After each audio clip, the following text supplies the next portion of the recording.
diskusi. Nah, teks diskusi ini kita pelajari di kelas 9 semester 2. Materi yang akan kita bahas adalah mengidentifikasi teks diskusi.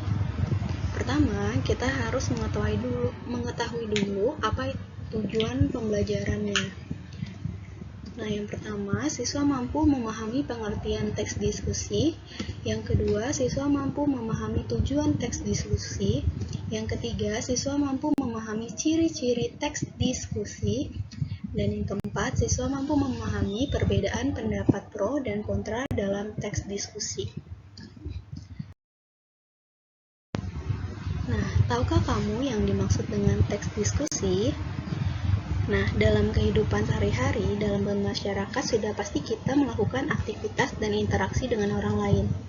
Interaksi tersebut dilakukan dengan cara berkomunikasi baik melalui perilaku verbal maupun nonverbal.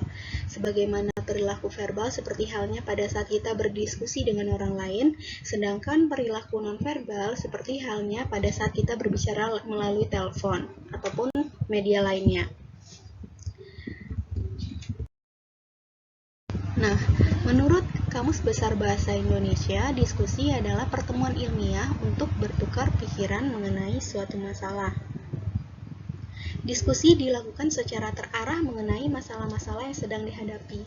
Masalah tersebut diselesaikan untuk mencari solusi terbaik atau yang sering kita sebut dengan istilah hasil dari keputusan atau kesimpulan. Nah, lalu teks diskusi itu sama tidak sih dengan diskusi? Nah, teks diskusi ini adalah teks yang memuat dua pendapat berbeda, satu di sisi pendukung dan satu di sisi kontra mengenai suatu topik atau permasalahan. Berarti diskusi ini adalah sesuatu yang secara langsungnya atau prakteknya, sedangkan teks diskusi ini hanya berupa teksnya.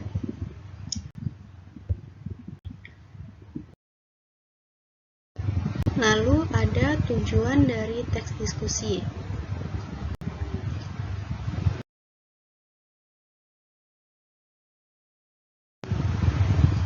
Teks diskusi memiliki tujuan untuk menyampaikan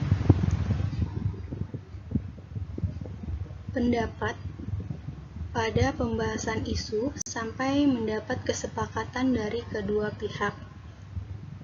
Nah, jadi teks diskusi ini menyajikan pikiran, gagasan, pendapat antara dua orang atau lebih untuk mencapai kesepakatan atau kepahaman yang sama gitu. Jadi tujuannya adalah untuk mencapai kesepakatan.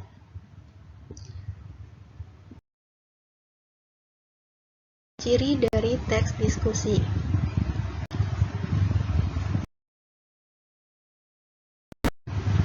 Pertama, struktur terdiri atas isu, argumen mendukung, argumen menentang, dan simpulan.